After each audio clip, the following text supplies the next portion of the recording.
بسم اللہ الرحمن الرحیم۔ السلام علیکم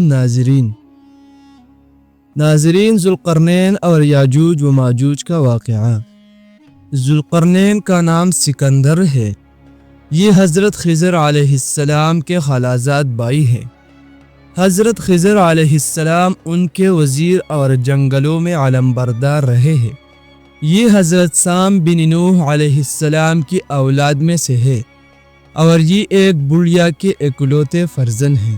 حضرت ابراہیم علیہ السلام کے دست حق پرست پر اسلام قبول کر کے مدتوں ان کی صحبت میں رہے اور حضرت ابراہیم علیہ السلام نے ان کو کچھ وصیتیں بھی فرمائی تھی۔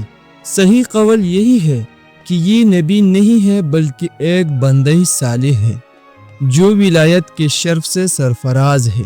حضور علیہ السلام نے فرمایا کہ یہ ذوالقرنین دو سنگوں والے کے لقب سے اس لیے مشہور ہو گئے کہ انہوں نے دنیا کے دو سنگوں یعنی دونوں کناروں کا چکر لگایا تھا، اور بعضوں کا قول ہے کہ ان کے دور میں لوگوں کے 2 قرن ختم ہو گئے، 100 برس کا ایک قرن ہوتا ہے، اور بعضی کہتے ہیں کہ ان کو 2 گیسو تھے اس لیے ذوالقرنین کہلاتے ہیں، اور یہ بھی ایک قول ہے کہ ان کے تاج پر 2 سنگ بنے ہوئے تھے، اور بعض اس کے قائل ہے کہ خود ان کے سر پر دونوں طرف ابار تھا جو سنگ جیسا نظر آتا تھا، اور بعضوں نے یہ وجہ بتائی کہ چونکہ ان کے ماں باپ شریف زادہ تھے اس لیے ان کو ذوالقرنین کہنے لگے۔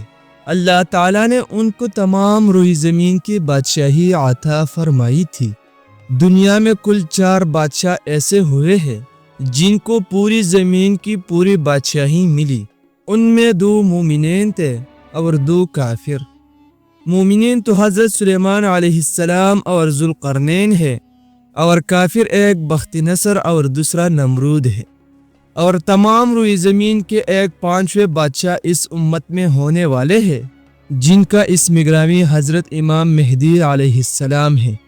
قرآن مجید میں حضرت ذوالقرنین کے 3 سفروں کا حال بیان ہوا ہے جو سورہ کہف میں ہے۔ ہم قرآن مجید ہی سے ان 3 سفروں کا بیان اس ویڈیو میں کرنے جا رہا ہے جن کی روادات بہت ہی عجیب اور عبرت خیز ہے۔ پہلا سفر، حضرت ذوالقرنین نے پرانی کتابوں میں پڑھا تھا کہ سام بن نوح علیہ السلام کی اولاد میں سے ایک شخص اب حیات کے چشمہ سے پانی پی لے گا تو اس کو موت نہ آئے گی، اس لیے حضرت ذوالقرنین نے مغرب کا سفر کیا۔ آپ کے ساتھ حضرت خضر علیہ السلام بھی تھے۔ وہ تو اب حیات کے چشمہ پر پہنچ گئے اور اس کا پانی بھی پی لیا، مگر حضرت ذوالقرنین کے مقدر میں نہیں تھا، وہ محروم رہ گئے۔ اس سفر میں آپ جانب مغرب روانہ ہوئے تو جہاں تک آبادی کا نام و نشان ہے وہ سب منزلیں طے کر کے آپ ایک ایسے مقام پر پہنچے کہ انہیں سورج غروب کا وقت ایسا نظر آیا کہ وہ ایک سیاہ چشمہ میں ڈوب رہا ہے، جیسا کہ سمندری سفر کرنے والوں کو آفتاب سمندر کے کالے پانی میں ڈوبتا نظر آتا ہے۔ وہ ان کو ایک ایسی قوم ملی جو جانوروں کے کال پہنے ہوئی تھی، اس کے سوا کوئی دوسرا لباس ان کے بدن پر نہیں تھا، اور دریائی مردہ جانوروں کے سوا ان کی غذا کا کوئی دوسرا سامان نہیں تھا۔ یہ قوم ناسک کہلاتی تھی۔ حضرت ذوالقرنین نے دیکھا کہ ان کے لشکر بے شمار ہے اور یہ لوگ بہت ہی طاقتور اور جنگجو ہے، تو حضرت ذوالقرنین نے ان لوگوں کے گرد اپنی فوجوں کا گیرا ڈال کر ان لوگوں کو بے بس کر دیا۔ چنانچہ کچھ تو مشرف بے ایمان ہو گئے، کچھ آپ کی فوجوں کے ہاتھوں مقتول ہو گئے۔ پھر آپ نے مشرق کا سفر فرمایا، یہاں تک کہ جب سورج طلوع ہونے کی جگہ پہنچے تو یہ دیکھا کہ وہ ایک ایسی قوم ہے جن کے پاس کوئی عمارت اور مکانات نہیں ہے۔ ان لوگوں کا یہ حال تھا کہ سورج طلوع ہونے کے وقت یہ لوگ زمین کی غاروں میں چھپ جاتے تھے اور سورج ڈل جانے کے بعد غاروں سے نکل کر اپنی روزی کی تلاش میں لگ جاتے تھے۔ یہ لوگ قوم منسلک کہلاتے تھے۔ حضرت ذوالقرنین نے ان لوگوں کے مقابلے میں بھی لشکر آرائی کی اور جو لوگ ایمان لائے ان کے ساتھ بہترین سلوک کیا اور جو اپنے کفر پر اڑے رہے ان کو تو تیغ کر دیا۔ پھر حضرت ذوالقرنین نے شمال کی جانب سفر فرمایا، یہاں تک کہ صدین دو پہاڑوں کے درمیان میں پہنچے تو وہاں کی آبادی کی عجیب و غریب زبان تھی۔ ان لوگوں کے ساتھ اشاروں سے بمشکل بات چیت کی جا سکتی تھی۔ ان لوگوں نے حضرت ذوالقرنین سے یاجوج ماجوج کے مظالم کی شکایت کی اور آپ کی مدد کے طالب ہوئے۔ یاجوج ماجوج صاف بن نوح علیہ السلام کی اولاد میں سے ایک فسادی گروہ ہے اور ان لوگوں کی تعداد بہت ہی زیادہ ہے۔ یہ لوگ باللہ کے جنگجو، خوانے خوار اور بالکل ہی وحشی اور جنگلی ہے جو بالکل جانوروں کی طرح رہتے ہیں۔ موسم ربیع میں یہ لوگ اپنے غاروں سے نکل کر تمام کیتیاں اور سبزیاں کھا جاتے تھے اور خشک چیزوں کو لاد کر لے جاتے تھے۔ آدمیوں اور جنگلی جانوروں یہاں تک کہ سام، بچھو، گرگٹ اور ہر چھوٹے بڑے جانوروں کو کھا جاتے تھے۔ حضرت ذوالقرنین سے لوگوں نے فریاد کی کہ آپ ہمیں یاجوج و ماجوج کے شر اور ان کی ایذائے رسانیوں سے بچائے، اور ان لوگوں نے ان کے عوض کچھ مال دینے کی بھی پیشکش کی۔ تو حضرت ذوالقرنین نے فرمایا کہ مجھے تمہاری مال کی ضرورت نہیں ہے، اللہ تعالیٰ نے مجھے سب کچھ دیا ہے، بس تم لوگ جسمانی محنت سے میری مدد کرو۔